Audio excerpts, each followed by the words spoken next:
Bonjour à tous. Hier, nous avons clôturé notre méditation du psaume 22 et puisque nous allons dans quelques jours entrer dans la semaine sainte, je voudrais commencer un cycle de méditation sur les 7 dernières paroles du Christ en croix. Ces 7 dernières paroles sont en quelque sorte le testament spirituel du Christ. Et à travers ces quelques mots très brefs, le Christ exprime toute la profondeur de son cœur, la profondeur de sa miséricorde pour notre monde. Et la première de ces 7 paroles, elle est peut-être une des plus bouleversantes, puisqu'il s'agit de cette prière que le Christ a faite pour ses bourreaux. « Père, pardonne-leur, ils ne savent pas ce qu'ils font. » La douleur à la fois physique et par conséquent morale de la crucifixion était une chose absolument innommable, qu'on peut difficilement imaginer. Et donc, les condamnés à mort par crucifixion mouraient en criant leur haine contre leurs bourreaux. Or, le Christ, non seulement ne crie pas sa haine, mais il oublie en quelque sorte sa douleur, sa souffrance, il s'oublie lui-même pour penser à qui ? Précisément d'abord à ses bourreaux. Père, pardonne-leur, ils ne savent pas ce qu'ils font.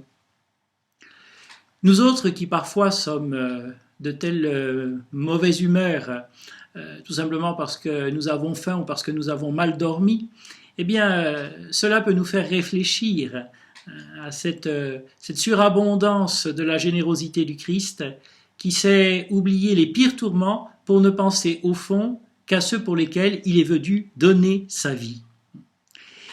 Car en effet, nous le savons, le Christ a donné sa vie pour nous sauver.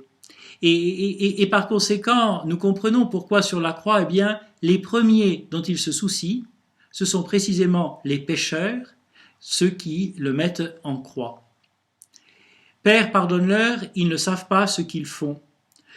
Ne pensons pas que ces paroles n'aient été prononcées que pour les seuls bourreaux qui ont crucifié le Christ. Puisque c'est pour chacun d'entre nous que le Christ a souffert et est mort, puisque c'est pour nous sauver nous personnellement, nous qui sommes pécheurs, au fond, cette prière du Christ, il l'a prononcée également pour chacun et chacune d'entre nous.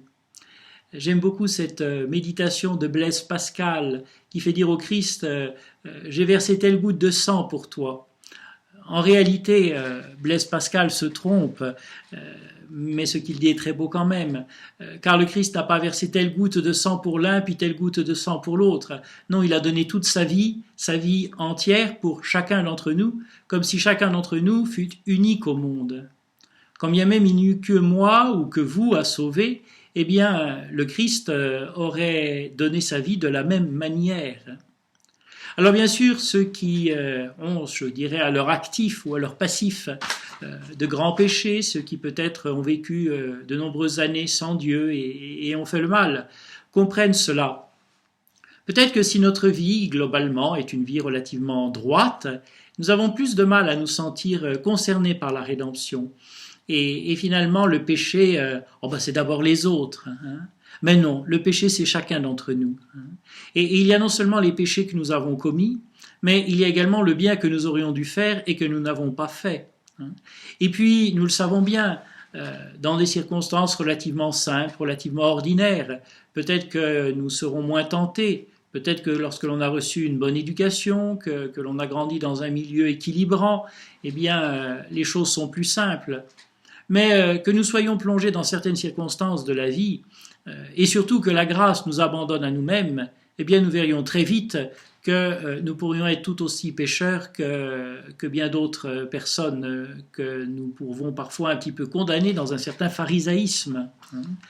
Non, chacun d'entre nous est concerné par ces paroles du Christ. Père, pardonne-leur, ils ne savent pas ce qu'ils font. Et cela, bien sûr, ne nous afflige pas, bien au contraire. Puisque oui, nous sommes pécheurs, oui, nous ne sommes pas bien glorieux, mais nous sommes tellement aimés, tellement plus aimés que nous ne sommes pécheurs.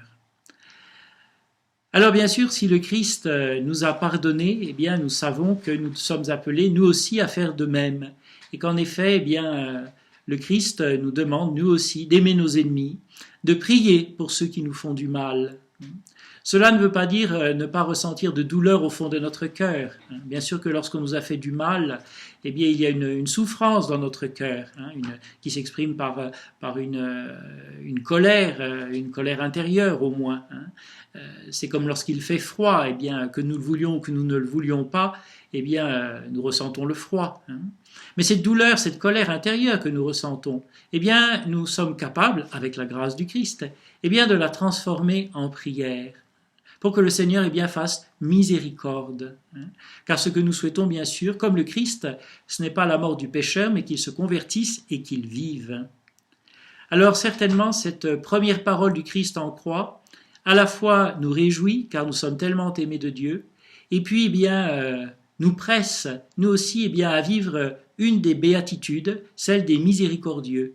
Heureux les miséricordieux, il leur sera fait miséricorde. Vous allez me dire, c'est bien difficile. Oh oui, c'est même probablement dans un certain nombre de circonstances impossible. Bien, c'est bien une raison pour laquelle nous avons besoin d'être sauvés. Nous avons besoin que le Christ vienne nous arracher à la pente naturelle de notre cœur, qui serait plutôt bien de garder la rancune. Alors que le Seigneur transforme notre cœur et qu'il vous bénisse le Père, le Fils et le Saint-Esprit. Amen.